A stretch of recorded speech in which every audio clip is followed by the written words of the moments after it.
Thanks for that, Nick. We want to check in now with our Heather Crawford, who is standing by. Heather, you've been anchoring our live team coverage from Florida State since yesterday.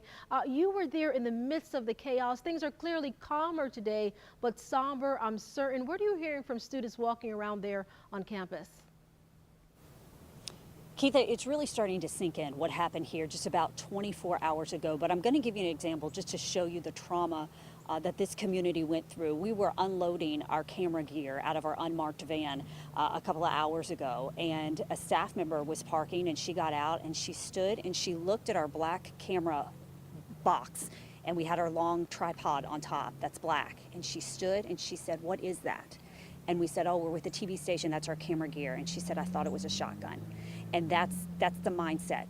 She was in a office building. She heard the gunshots, clearly still in shock today, as so many students and staff and faculty are trying to just process what happened here today. And so people are coming to this memorial behind me, as you just heard, and they're just standing in silence. They're wrapping their arms around each other. They're just connecting and reflecting on what happened here yesterday.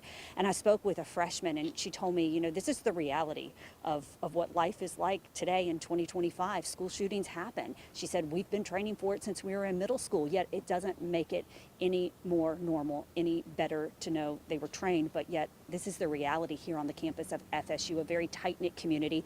I caught up with her right after she went back to the student union. It's closed today. However, they are letting students retrieve their belongings, and her roommate had been inside that student union when the shots rang out. She had to drop her bag, dropped her keys, and just ran. And those keys were in the bag she came to get as the student was safe and got a ride home to her family last night. But listen to what this FSU freshman told me today. It's very surreal, and unfortunately though, I have a very logical fight or flight, and school shootings are something that's just a natural, I don't want to say natural, but they're a part of America.